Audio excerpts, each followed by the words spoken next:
Hello everyone and welcome to the channel. In this video, I will show you exactly how to see the search history on Duckduckgo.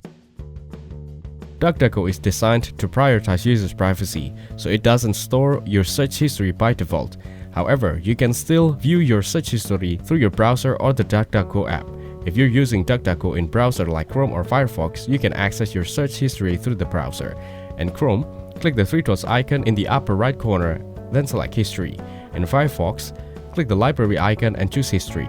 This will show all the websites you've visited using Duckduckgo. In the Duckduckgo mobile app, previously visited sites are indicating by purple text, while untouched links remain blue. This color change helps you easily identify which sites you've clicked on. You can also access the website you visited by checking your open tabs in the Duckduckgo app.